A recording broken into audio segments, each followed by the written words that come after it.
नमस्कार, मैं हूं जितेंद्र दीक्षित। बीते 30-35 सालों में महाराष्ट्र में कोई भी बड़ा आपराधिक मामला हो, कोई भी बड़ा आतंकवादी हमला हो या फिर किसी बड़े शख्स की हत्या हुई हो, महाराष्ट्र सरकार के लिए या फिर कहें पुलिस के लिए एक नाम सबसे भरोसेमंद साबित होते आया है। एक ऐसे वकील का नाम जिसके बारे में यह कहा जाता है कि अगर उनको कोई केस सरकार ने लड़ने के लिए दे दिया तो जीत लगभग पक्की है। और यह बात सही भी है। अगर हम उनके ट्रैक रिकॉर्ड को देखें तो ज़्यादातर बड़े मामलों में उन्होंने जीत हासिल की है। फिर चाहे वो 12 मार्च 1993 के मुंबई बम कांड का मामला हो, 26 नवंबर 2008 का आतंकी हमला हो या फिर बीजेपी के दिग्गज नेता प्रमोद महाजन की हत्या का मामला हो। उन्हें कई लोग सरकारी वकीलों का सुपरस्टार भी कहते हैं। अब उन्होंने राजनीति में कदम रखा है और हाल ही में यह खबर आई है कि संसद के ऊपरी सदन यानी कि राज्यसभा के लिए राष्ट्रपति ने उन्हें मनोनीत किया है। तो वही मशहूर वकील उज्ज्वल निकम इस वक्त एनडीटीवी स्टूडियो में हमारे साथ बातचीत के लिए मौजूद हैं। निकम साहब, आपका स्वागत है। धन्यवाद। निकम साहब, एक बात बताइए, आपसे मेरा पुराना परिचय है और मैंने देखा है कि बीते 25-30 सालों में आपकी ख्याति को देखते हुए कई राजनीतिक पार्टियों ने आपको अप्रोच किया और आपको बहुत पहले से राजनीति में आने का ऑफर आता रहा है कि आप हमारी पार्टी से सांसद बन जाइए, हम आपको राज्यसभा भेज देंगे, कुछ लोकसभा का टिकट दे रहे थे, लेकिन आपने हमेशा टाला और आप हमेशा कानून के खिलाड़ी ही बने रहे। लेकिन पिछले साल आपने फैसला किया कि आप राजनीति में जाएंगे। तो ये चेंज ऑफ हार्ट कैसे हुआ कि आप कानून की दुनिया को छोड़कर अब सियासत की दुनिया में आगे बढ़ रहे हैं? देखिए, स्पष्ट रूप से कहूँगा कि मैं सियासत में बिल्कुल नहीं आना चाहता था, लेकिन हमारे महाराष्ट्र के चीफ मिनिस्टर देवेंद्र जी फडणवीस साहब और होम मिनिस्टर अमित शाह जी, उन्होंने बार बार मुझे लास्ट वीक, मुझे लगता है मुझे मेरा नॉमिनेशन फॉर्म उन्होंने अनाउंस किया 20 अप्रैल को, 28 अप्रैल को। 20-21 को उनका फ़ोन आया, उन्होंने कहा कि आप चुनाव को खड़े रहिए मुंबई सेंट्रल नॉर्थ। मैंने कहा कि नहीं, मैंने कई पॉलिटिकल पार्टी को भी नहीं कहा है, नहीं, आप चुनाव में खड़े रहिए, आप जैसे शख्स में आना चाहिए।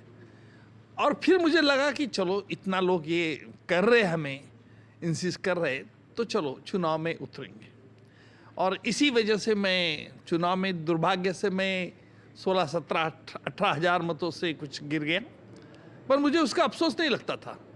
और तुरंत ही 2 दिन के बाद मैंने फिर मेरी वकालत दुर्जनों के खिलाफ, आरोपी के खिलाफ शुरू कर दी थी। जी, लेकिन ये राजनीति में आना है, आप तो हमेशा उसको टालते रहे थे, परहेज करते रहे थे। तो देवेंद्र फडणवीस ने, अमित शाह ने ऐसी कौन सी बात कही जो आपको लगा कि हाँ ठीक है, हमें भी अब इसमें किस्मत आजमानी चाहिए? नहीं, किस्मत आजमाने का सवाल ही नहीं था। उन्होंने जो स्पष्ट रूप में कहा था कि भाई, आपने कई सालों से आप वकालत कर रहे, कई सालों से आप कोर्ट में जा रहे, लेकिन जहाँ कानून बनता है उस कानून बनाने का आप हिस्सेदार होना चाहिए। और ये बात मुझे बहुत फील हुई कि हाँ, आज भी हमारा संविधान सबसे बड़ा है, लेकिन संविधान के बारे में, कानून में कुछ सुधार लाने के बारे में जो कानून संसद करती है वहाँ जाना ये ठीक होगा, ये विचार से मैं प्रभावित हुआ था। और इसलिए मैंने देवेंद्र जी को हाँ कह दिया, अमित जी को हाँ कह दिया। और आपको मालूम है कि मुंबई नॉर्थ सेंट्रल पूरी कॉन्स्टिट्यूंसी मेरे लिए नई थी। हालांकि मैं इतना ज़रूर कहूँगा कि मुझे अच्छे वोट्स मिले थे और लोगों का भरपूर प्यार भी मिला था। आपकी छवि एक बहुत ही ईमानदार शख्स की रही है। आपके बारे में कहा जाता है कि लोग कई बार कोशिश करते हैं अपराधी की, प्रोसिक्यूटर को मैनेज कर लिया जाए, लेकिन आपने हमेशा कहा कि मैं तो सादा आदमी हूं, मैं गांव से आया हूं और मैं सीधी बात करता हूं। कई बार आप बहुत इमोशनल भी हो जाते हैं, तो जाहिर तौर पर जब आपको हार का सामना करना पड़ा था तो आप इमोशनल भी हुए होंगे, आपको झटका। तो उसके लिए किसने आपको सांत्वना दी और कैसे आप उससे उभरे?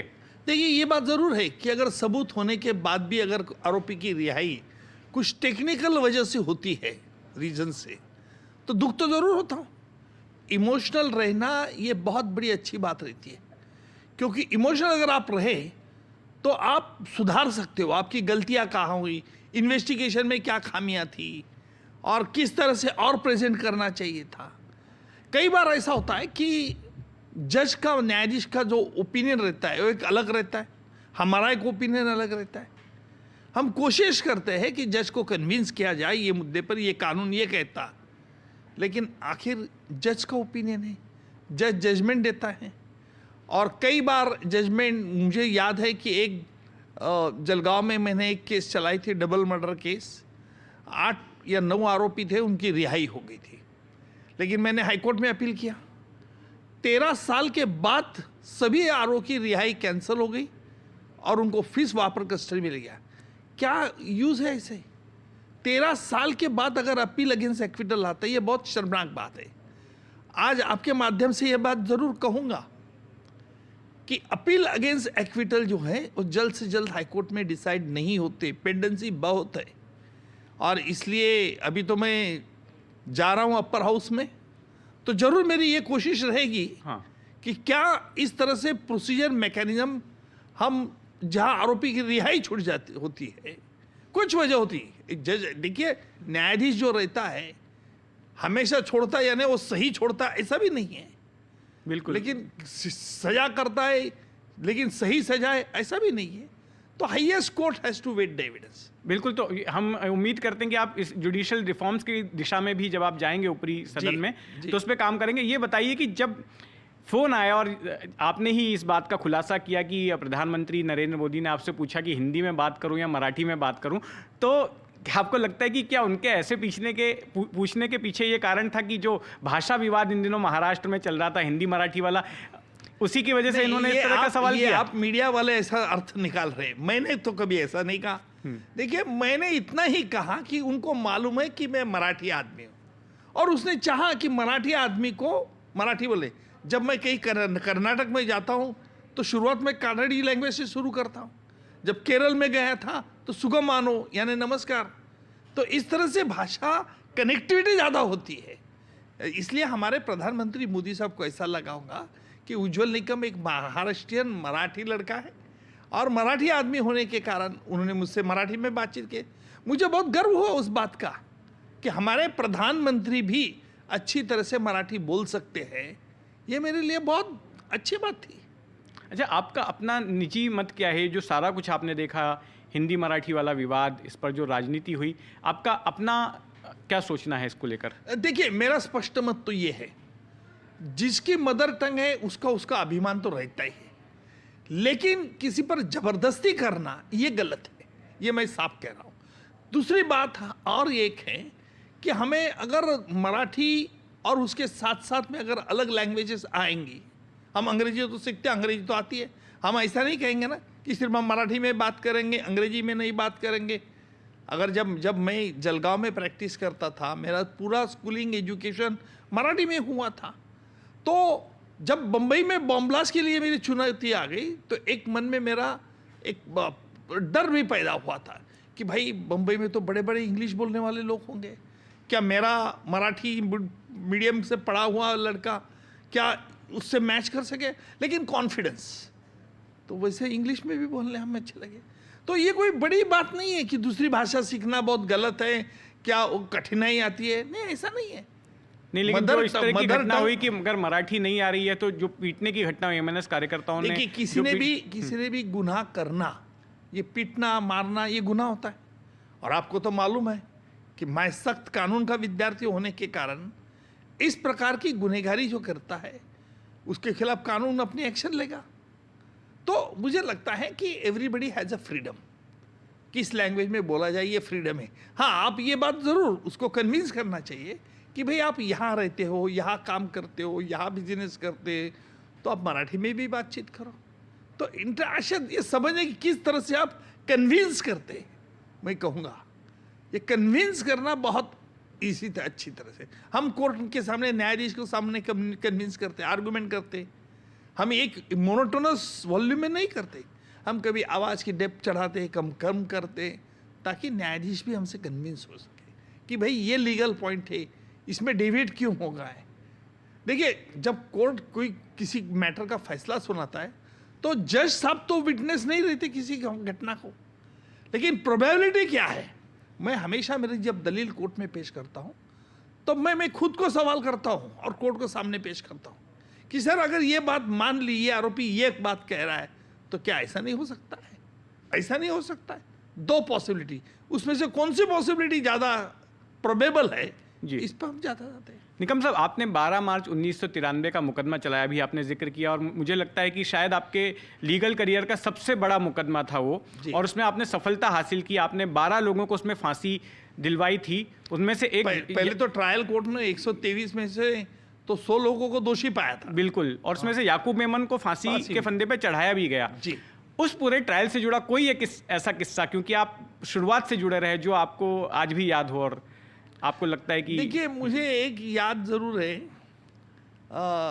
ये 12 मार्च को हमने पहले तो इन्वेस्टिगेशन बम्बई पुलिस का था, फिर बाद में चार्जशीट फाइल करने के बाद सीबीआई उसमें आ गई।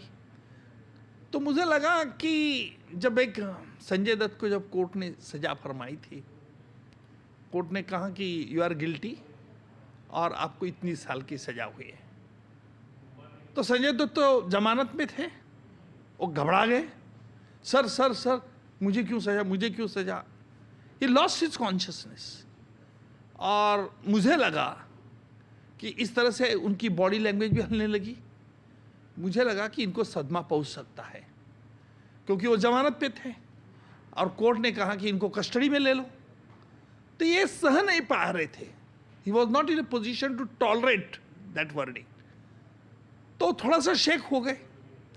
तो मैंने, मेरा विटनेस, वो जहाँ खड़े थे विटनेस बॉक्स में खड़े थे, कोर्ट ने जब उनको सजा दी, मैं भी था वहाँ पर। हाँ, तो मैं भी नज़दीक था। हाँ। तो आपको याद हो गए, तो मैंने एक बात उसको बोली। हाँ। जो बात बोली उससे वो तो एकदम साइलेंट हो गए। हाँ। और फिर वो चले गए। क्या बात बोली आपने? हाँ, मीडिया ने यही सवाल किया था, क्या बात बोली? हाँ, आपने क्या कहा था? अरे भाई, ऐसा तो सभी बात तो बता बताएंगे। दीजिए, इतने साल बीत गए और 2006-7 में फैसला आया था। चलो ठीक है, हम जितेंद्र जी को बता देते हैं। प्लीज जितेंद्र बताइए। हमारे पुराने दोस्त जी हैं। जी जी। हमने संजय को यही बताया, संजय ऐसा मत कर, सब मीडिया वाले देख रहे हैं, हम्म, तुम एक्टर हो, अगर तुम इस सेंटेंस से डरे हुए ऐसा लगा हम्म, तो क्या लोग तुमको भी दोषी समझेंगे? तुमको अपील का भी चांस है। हाँ सर, हाँ सर, हाँ सर। स्ट्रेट हो गया। ये पहली बार ये राज की बात खोल रहा हूँ मैं आपके सामने। बिल्कुल। अच्छा, ये संजय दत्त को मैं हमेशा देखता था, वो कोर्ट में जब मैं भी जाता था तो बहुत संजय etiquette दत्त manners वाला हमेशा था। आपसे डर के क्यों रहते थे? आपने एक दो बार नहीं, फटकारा भी और था, respect मैंने ये देता। देखा। नहीं, आपसे मैं- वो हमेशा बहुत ही डरे हुए, जब आपसे आमना सामना होता था तो संजय दत्त बहुत डर जाते थे। ऐसा क्यों होता नहीं, था? वो रिस्पेक्ट करता है, मैं ये मानता हूँ हाँ। कि ठीक है, उससे गलती हुई, उससे ऑफेंस हो गया, गुनाह हो गया कानून के लैंग्वेज में, लेकिन एक स्ट्रेट फॉरवर्ड लड़का है। और वैसे मैं इनोसेंट भी मानता हूँ। मेरा कहना इतना ही था कि 12 मार्च 93 को बॉम्ब ब्लास्ट हुए, उसके कुछ चंद दिन पहले उसके बंगले के यहाँ, जहाँ वो उसका आवास में, एक टेम्पो वैन आई थी, और टेम्पो वैन में हैंड ग्रेनेड्स, AK-47 राइफल भी भरी हुई थी। संजय ने उसमें 2-3 निकाल लिए, कुछ हैंड ग्रेनेड्स रख लिए, फिर वापस अबू सालेम लेके आया था। हाँ। फिर वापस उसने अबू सालेम को दी, सिर्फ एक AK-46 अपने पास रख ली थी। अपने पास रख ली। अगर ये घटना संजय अगर पुलिस को इन्फॉर्म कर देता पहला, तो 12 मार्च 93 को बॉम्ब ब्लास्ट ही नहीं होता, पुलिस उनको सबको गिरते। उसकी ये ज़्यादा गलती थी, इसलिए मैंने उसको प्रोबेशन ऑफेंडर्स एक्ट में, जब उसकी कयूम से उसने जब पिस्तौल लिया था, तब उसको सजा हुई, तो उसके वकील का कहना यही था कि भाई ये ऑफेंस है। मतलब साहब, ये इतना नॉर्मल ऑफेंस मत देखिए। AK-46 राइफल सिर्फ आपके पास पजेस करना, ये एक मामला है, उसने नहीं चलाई कहीं, मैं मानता हूँ, लेकिन वो प्रोहिबिटेड वेपन होता। लेकिन उसके पहले उसके आवाज़ की यहाँ जो आई थी टेम्पो वैन, अगर पुलिस को बताता था तो ये अवॉइड कर सकते थे। तो अगर उसने इन्फॉर्म कर दिया होता पुलिस को कि इस तरह से इलीगल वेपन आए हैं, और पुलिस उसकी जांच करती, तो मुझे लगता है 12 मार्च 1993 की साजिश का पहले ही खुलासा हो जाता और इतने लोगों की, 257 लोगों की मौत ना हुई होती। यस, यही तो मेरा कहना था। इसलिए I oppose for probation offenders act, क्योंकि वहां तो बहस बहुत जोर से हुई थी कोर्ट में कि उसको प्रोबेशन ऑफेंडर बॉन्ड पे छोड़ना क्या नहीं छोड़ना। उसका वकील के कहना था कि छोड़ दिया जाए। उसने सिर्फ AK-46 रखी है, उसने कहीं इस्तेमाल नहीं किया। पहला गुना है। कयूम जो दाऊद इब्राहिम का राइट हैंड, उसके पास से जो पिस्तौल रखा था। लेकिन अभी वो बात छोड़ दीजिए, मैं कह रहा हूँ कि वो संजय इनोसेंट था, इनोसेंट इन द सेंस उसका चेहरे पे उसको नाम मालूम था, एक उसको वेपन का अट्रैक्शन था, इसके लिए हुई। अभी भी कभी मिलता था, बीच में मुझे मिला था, हाँ। तो बहुत रिस्पेक्ट से मुझे बातचीत करता था। कभी कोई जिन लोगों अभियुक्त को मैंने सजा मेरे हाथ से हुई है, मेरे हाथ से मैंने केसेस चलाई है, जी। उसमें कोई अभियुक्त ने पर्सनल मुझसे एनमिटी नहीं रखी, क्योंकि मैं बातचीत करता था उनसे। देखो भाई, तूने गलत काम किया है तो गलत काम कानून के मुताबिक तो तुझे होगा। निकम साहब, एक और बड़ा केस मुंबई पर हमले का ही 26 नवंबर 2008 का हमला, और उसका चेहरा था अजमल कसाब, जिसको आपने फांसी दिलवाई थी। जी। उस मामले में आपने बीच में एक बयान दिया था जो काफी चर्चित हुआ, और आपने कहा था कि जेल के अंदर अजमल कसाब बिरयानी मांगता है, और उसको फिर राजनीतिक पार्टियों ने उठा लिया था और कहा था कि ये सरकार जो है जेल के अंदर मांगता है, ऐसा नहीं। हाँ। कसाब ने मेरे पास मटन बिरयानी की मांग की है। हाँ वो पॉलिटिकल लीडर्स ने चलाया कि सरकार उसको मटन बिरयानी दे दे, जी, क्योंकि उस वक्त कांग्रेस और उनका राष्ट्रवादी का राज था जी, तो विपक्ष में ये लोग थे बाकी के। हाँ। तो उन्होंने वो प्रोपेगेंडा किया था। लेकिन ये स्टेटमेंट देने के पहले इस तरह का स्पेकुलेशन हो, इसके पीछे आपकी मंशा क्या थी? मतलब कुछ सिंपैथी जनरेट हो रही थी अजमल के? नहीं, हाँ। सिंपैथी उसकी, देखो क्या हुआ था। हाँ। मैंने कई बार ये बोला था किस्सा कि मैं राखी पहन के आया था, जलगांव से तो अप डाउन करता था। 2013 तक मैं जलगांव बम्बई अप डाउन करता था, और जब मैं राखी बांधी थी तो उसने मुझे पूछा कि बादशाह ये क्या है, तो उसको मैंने बताया कि बहन भाई को बहनती है, उसका महत्व क्या है। हाँ। और क्यों बहनती है। हाँ। मैं ये सब उसको इसलिए बता रहा था हाँ। कि उसको मैं लिखा तेरे को बहन है क्या। हाँ। अभी बहन होगी तो पाकिस्तान में रोती होंगी, उसको तेरी याद आती होगी, और तू पगला कहीं का यहाँ आ गया तो कानून के शिकंजे में तू छपड़ा मिल गया। तो उतने में जज साहब आए थे, और जज साहब ने मुझे पूछा कि कसाब क्या कह रहा है। जज साहब को मैंने पूरा यही वाकया बताया, और जैसा वाकया बताया तो कसाब तो बहुत ड्रामेटिक पर्सन था। कसाब ने उंगली अपनी मुंडी नीचे कर दी और अपनी दोनों उंगलियां ऐसे ऐसे आंखों के सामने। लेकिन ये इलेक्ट्रॉनिक चैनल मीडिया के जो रिपोर्टर्स थे कोर्ट में, वो भागते भागते बाहर गए और उन्होंने ब्रेकिंग न्यूज चला दी। हाँ। कसाब के आंखों में पानी, कसाब को बहन की याद आ गई। निकम जी ने ये ओपन सब्जेक्ट किया, उसने बहन की याद आई। फिर वो चैनल तुम्हारा होता है ना, वो डिस्कशन शुरू हो गया कि देखो कसाब तो असली गुनहगार नहीं, आज बहन की याद आ गई, उसको ब्रेन वॉश किया, स्केपगोट किया। ये ऐसा हो गया। ये 5, सवा 5 बजे ये पूरा वाकया होने के बाद जब मैं कोर्ट के बाहर आ गया, ऑर्थोड रोड जेल के बाहर, आपको मालूम है कि वहाँ 15-20 ओबी वैन्स खड़ी थी। उस जमाने में तो ओबी वैन्स थी, बिल्कुल। और ऑर्थोड रोड की एक लेन कंप्लीट बैन कर दी थी, और पोडियम रखा था। पोडियम में 20-25 बूम्स हमेशा लगे हुए रहते, और हमेशा मैं रिपोर्टिंग करता था कि आज कोर्ट में क्या हुआ, इन शॉर्ट लैंग्वेज में, मराठी, हिंदी, इंग्लिश। पहले मराठी से स्टार्ट करता था, फिर हिंदी, इंग्लिश। तो रिपोर्टर्स ने मुझे पूछा, आप जैसे रिपोर्टर थे, इंटेलिजेंट रिपोर्टर, कि उज्जवल जी आज कसाब के आंखों में पानी आ गया, कारण क्या है। दूसरे ने पूछा कि मिस्टर निकम, आप एग्री करते हो कि नहीं कि कसाब एक तो बकरा बनाया गया है, उसको ब्रेन वॉश कर दिया। तीसरा रिपोर्टर ने पूछा कि निकम जी, आप एक्सेप्ट करते हैं कि नहीं असली गुनहगार आज भी पाकिस्तान में, आप तो बेचारे को लेके आए बच्चे को, इसमें बड़ी बहादुर की क्या बात है। मैंने सुना, और किसको कुछ कहना है? नहीं बोला, अभी नहीं कुछ कहना, आप बताइए आपकी रिएक्शन क्या है। मैंने बोला, आज कसाब ने मटन बिरयानी की मांग की। क्या मांग की? मटन बिरयानी मांगी। ब्रेकिंग न्यूज, कसाब देखो, कसाब कितना अगली गुनहगार है, खतरनाक टेररिस्ट है, मटन बिरयानी की मांग है। मैंने सिर्फ ये बोला, ये पॉलिटिकल लीडर ने खुद जाके जेल में जाके देख के, उनके नाम नहीं आज आपने उस जो सिंपैथी हो रही थी उसको डिफ्यूज करने के लिए बात कही थी। मैंने कहा, डिफ्यूज हो गया ना। दूसरे दिन उसके वकील साहब ने ये सवाल कोर्ट में उठाया कि साहब, कसाब ने मटन बिरयानी की अगर मांग की है तो मेरे पास मांग था, निकम जी के पास क्यों मांगेगा। तो कोर्ट ने मुझे पूछा, तो मैंने कोर्ट साहब को बताया कि साहब ये वाकई हुआ है। कोर्ट को मैंने बताया, साहब Kasab has come from Pakistan से आया है, मटन बिरयानी उसका मटन खाना है, या जेल में मटन बिरयानी देते कि नहीं, उसने मांगी क्या नहीं, या आप कसाब को पूछ लो। साहब कसाब को मेरे पास देखने का, कसाब को लगा कि सचमुच उसे कुछ मटन बिरयानी की देने की मांग चल रही है, बात चल रही है। समझो क्या डिफरेंस है। समझ गया। कसाब की गलती क्या हो गई, उस मैंने इस तरह से कोर्ट में दलील पेश की जी कि कसाब मुझसे क्या बोल रहा था, कसाब को क्या अच्छा लगता है क्या नहीं अच्छा लगता, इसके बारे में उसको मैंने फिर कोर्ट साहब को, आप साहब कसाब को पूछ लीजिए। हाँ तो कसाब जज साहब ने कसाब को पूछा, क्या कसाब तूने मटन बिरयानी की निकम के पास मांग की थी? हाँ। कसाब ने फिर मुंडी निशाल कर दी।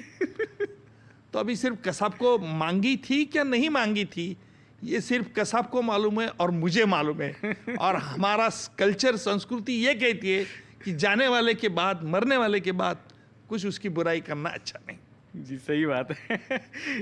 एक और बड़ा केस था जो चर्चित हुआ, बीजेपी नेता प्रमोद महाजन की हत्या उन्हीं के भाई प्रवीण ने की थी और वो मुकदमा भी आपने लड़ा था। उसमें सर हर किसी को जानने की जिज्ञासा है कोर्ट में, क्योंकि उसमें बड़ा हिस्सा जो है इन कैमरल भी था, बहुत कुछ पब्लिक डोमेन में आया भी नहीं कि क्या कुछ है, लेकिन असली मोटिव क्या था सर? प्रवीण महाजन ने प्रमोद महाजन पर गोलियां क्यों झाड़ी? असली मोटिव क्या था? आपको क्या लगता है असली मोटिव क्या हो? नहीं, लोग तो तरह तरह की थियरीज बोल रहे हैं। आपको क्या लगता है एज अ रिस्पॉन्सिबल रिपोर्टर नहीं, करेस्पॉन्डेंट? कई ऐसी थियरीज हैं जो मैं कैमरे पे नहीं बोल सकता। फिर आप मुझसे क्यों पूछ रहे भाई? नहीं तो क्या वो आप अगर हकीकत ऐसी है? थियरीज के बारे में मुझे पूछेंगे तो मैं कैसे बता नहीं, सकता? कुछ ऐसी बात है जो देखिए हाँ, मैंने पहले ही प्रिंसिपल क्या है, जो चला गया ऊपर उसके बारे में ना उसकी निंदा करते ना अच्छा ही बोलते। अच्छा ही बोलना तो बोल सकते, निंदा नहीं करना। क्योंकि थियरीज तो बहुत सारी हैं। फिर क्या अभी बस लेकिन जो थियरी कोर्ट में है क्या वही थियरी थी? कोर्ट में किसने थ्योरी दी? हमने तो कोई कोर्ट में थ्योरी नहीं दी। नहीं तो कुछ जो मोटिव। प्रोसिक्यूशन का मोटिव था आ गया, पिस्तौल मार दिया, आई विटनेस है। जब कोई गुनाह में आई विटनेस रहता है तो मोटिव प्लेज वेरी अन इम्पोर्टेंट रोल। समझ गया। सर एक बात बताइए जितेंद्र जी, मैं आपकी तारीफ बहुत करता हूं। आप जब से वो रिपोर्टर थे तब तो आप बहुत यंग थे। एक मैंने केस देखा जी। गुलशन कुमार हत्याकांड जी। और आपने लगभग सभी मामले जो है आप उसमें आपको जीत हासिल हुई, लेकिन ये गुलशन कुमार की हत्या में संगीतकार नदीम सैफी का नाम आया था। उसके एक्सट्रेडिशन का जो मुकदमा है वो भी आपने लंदन में जाके लड़ा था। हम लोग नदीम सैफी को क्यों नहीं ला पाए? देखिए, लंदन में मैंने नहीं लड़ा था, और लंदन की prosecuting agency Crown Prosecution Service से उसने लड़ा था, बट आई वाज असिस्टिंग। जी। I was representing India at to assist Crown Prosecution Service. हमने देखा ये नदीम के खिलाफ पहले तो ये ट्रायल चली बो स्ट्रीट मजिस्ट्रेट के सामने। वहाँ कोर्ट ने फैसला दिया कि yes, India has furnish tangible prima facie evidence against Nadeem Saifi, उसको आप ले जा सकते। उसने ऑर्डर कर दी बो स्ट्रीट मजिस्ट्रेट। तो नदीम ने उसको चुनौती दी हाई कोर्ट में। Then he played a different card कि I am being of particular community, I will not be fairly will be fairly tried by the Indian court on the basis of my religion. तो इसके लिए हमने Karnataka high court के chief justice Pendse साहब, जो Bombay high court में भी जज थे, उनको मैं लेके गया लंदन के हाई कोर्ट में, उनका एविडेंस लिया। हमारी इंडियन जुडिशरी कभी रेस रिलीजन पे फैसला नहीं करती। सबूत क्या है? आपको एक ताज्जुब की बात बताता हूँ कि जब मैं पाकिस्तान को कसाब को फांसी देने के बाद गया था, तो हमारा ऑफिशियल डेलीगेशन था, हम 4 लोगों का। तो वहाँ के अटॉर्नी जनरल को हम मिले थे पाकिस्तान में, और उसने कहा कि mister Nikam, we are following the judgments of Supreme Court of India. कितने गर्व की बात मुझे महसूस हुई। अगर हमारा एनिमी कंट्री के एक अटॉर्नी जनरल ये कहता है कि तुम्हारा सुप्रीम कोर्ट के जजमेंट्स खो हम फॉलो करते हैं, तो बड़ी गौरवशाली बात है। लेकिन आज ऐसी बात है तो लंदन के कोर्ट में सर फिर लेकिन वो दलील मानी गई? नहीं मानी उसकी, क्योंकि मुस्लिम कार्ड खेला था नदीम सैफी ने, उसको माना गया। ब्रिटिश ने क्या कर दिया, ब्रिटिश कोर्ट ने, हाई कोर्ट ने, हाँ, कि yes that possibility also can not be rule, गोलमाल जजमेंट दे दिया। उन्होंने नहीं जजमेंट दिया हमारे फेवर में, नहीं दिया तो रहो। फिर नदीम बाद में कुछ वक्त के बाद नदीम आना चाहता था भारत में। उसने कहा कि मुझे मेरे पास प्रोसिक्यूशन कुछ करना नहीं और विड्रॉ कर लो मेरे, क्योंकि हमने कहा नहीं, हम नहीं विड्रॉ कर सकते, तुम अगर आए तो you have to face this prosecution. वो नहीं आया। सर आपके पास किस्से तो बहुत हैं, मुझे पता है बहुत सारे किस्से जो मेरी जानकारी में है वो भी मुझे आपसे सुनना था, लेकिन समय बड़ा सीमित है। एक आखिरी सवाल, अब जब आप राज्यसभा के सांसद बनने जा रहे हैं, ऐसे में जो आप स्पेशल पब्लिक प्रोसिक्यूटर हैं, क्या वो जिम्मेदारी से अब आप मुक्त होंगे? क्या वो जिम्मेदारी आपको छोड़नी पड़ेगी? अभी भी महाराष्ट्र का एक बहुत बड़ा मुकदमा आप लड़ रहे हैं, संतोष देशमुख जो सरपंच थे बीड़ के, उनकी हत्या हुई। तो इन तमाम मामलों का अब क्या होगा? क्या अब आप जब सांसद बन जाएंगे तो अपनी स्पेशल पब्लिक प्रोसिक्यूटर की जिम्मेदारी को आप छोड़ेंगे? क्योंकि यहाँ पर टेक्निकल सवाल खड़ा हो जाता है ऑफिस ऑफ प्रॉफिट का। देखिए, इसमें मैंने अभी कोई कॉन्सेंट्रेट नहीं किया। पहली बात तो ये, मुझे ये सोचना होगा कि राज्यसभा में मुझे कितना वक्त व्यतीत करना पड़ेगा, नंबर 1। नंबर 2, क्या मैं ये ट्रायल को उतना वक्त दे सकता हूँ अगर राज्यसभा का मेंबर हो चाहिए? और तीसरा, जो मुझे कानूनन कोई हरकत है क्या, ये देखूंगा। जैसे आपने कहा ऑफिस ऑफ प्रॉफिट, ये मैं स्टडी करके बताऊंगा। कुछ चंद दिनों में ही मैं इसके बाद पे नतीजे पे पहुंच जाऊंगा।